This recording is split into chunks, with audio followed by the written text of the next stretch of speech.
भगवान को सबसे प्रिय जो पूजा में लगता है वह रुद्राक्ष है। सबसे प्रिय भगवान शंकर का जो वस्तु है वो क्या है? रुद्राक्ष है। तो बोले महाराज ये रुद्राक्ष की महिमा इतनी क्यों है? रुद्राक्ष है क्या? और रुद्राक्ष से भगवान शंकर इतने प्रसन्न क्यों होते? अच्छा एक बात बताइए, देखिए बनारस जाएंगे, काशी जाएंगे तो वहां भी वही गंगा जी है। काशी जाएंगे तो वही गंगा जी है। हरिद्वार जाएंगे तो वही गंगा जी हैं। ऋषिकेश जाएंगे तो वही गंगा जी हैं। लेकिन जो फल प्रयागराज जाने का है गंगा स्नान का, वो फल ना काशी में है, ना हरिद्वार में है, ना ऋषिकेश में। तो बोले ऐसा क्यों?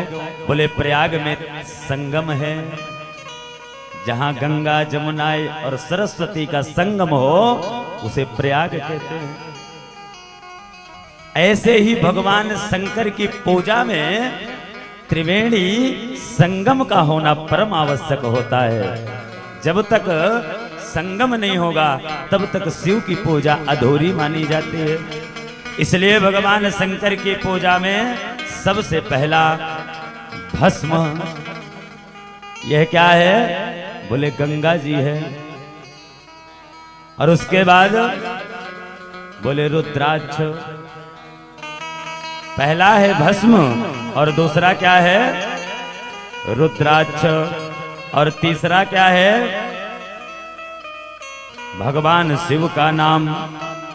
भगवान शिव का नाम, रुद्राक्ष और भस्म, यह तीनों मिलकर के यदि हम पूजन करें, रुद्राक्ष को धारण करके भस्म को लगा करके और शिव के नाम की, शिव की आराधना करें, तो यह त्रिवेणी संगम की तरह है। जैसे गंगा स्नान करने का पुण्य है, ऐसे भगवान शंकर की पूजा से शीघ्र फल प्राप्त हो जाता है।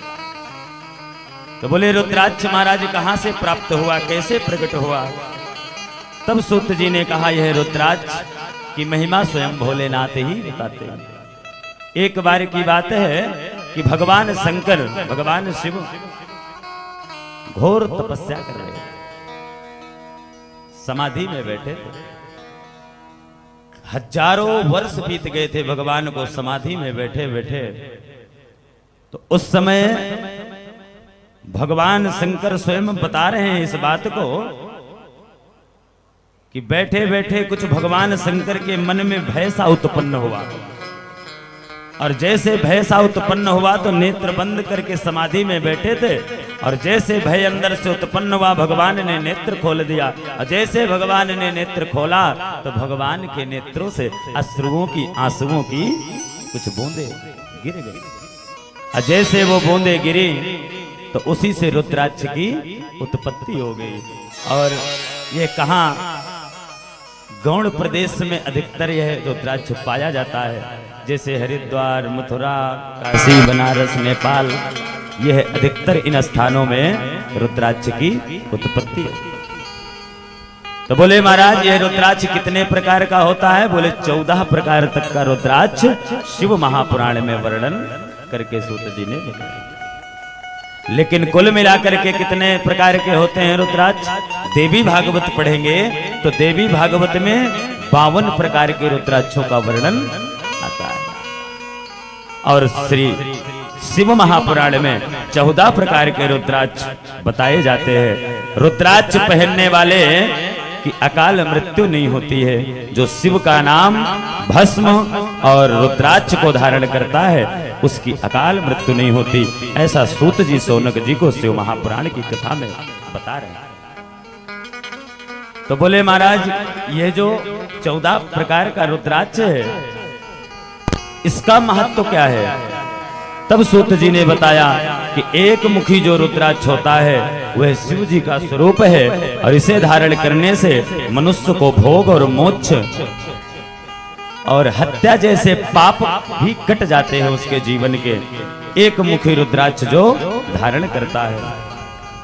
2 मुखी रुद्राक्ष भी भगवान देवेश्वर का रूप है।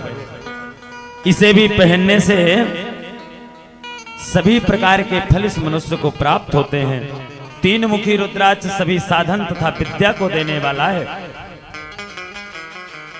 विद्या ग्रहण करने के लिए 3 मुखी रुद्राक्ष ही धारण करना चाहिए। अब ऐसा नहीं है कि रुद्राक्ष धारण करने से पास हो जाएगा, ऐसा मत समझना, ठीक है। ये नहीं बताया जा रहा है। जो बच्चा कमजोर होता है, देखो भगवान शंकर विद्या के दाता हैं। लोग समझते हैं माता सरस्वती विद्यादायिनी है सरस्वती माँ, लेकिन वो संगीत की दायिनी है।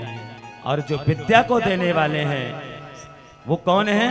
भगवान शंकर हैं, क्योंकि भगवान शंकर की जो अर्धांगिनी है वो शारदा है, और शारदा की कृपा हो जाए तो है विद्वान हो जाता है। जैसे कालिदास पर किसकी कृपा हुई? माँ शारदा ने कृपा किया। कुछ भी नहीं जानते थे, महामूर्ख थे कालिदास जी महाराज। कालिदास की कथा तो सबको पता होगी।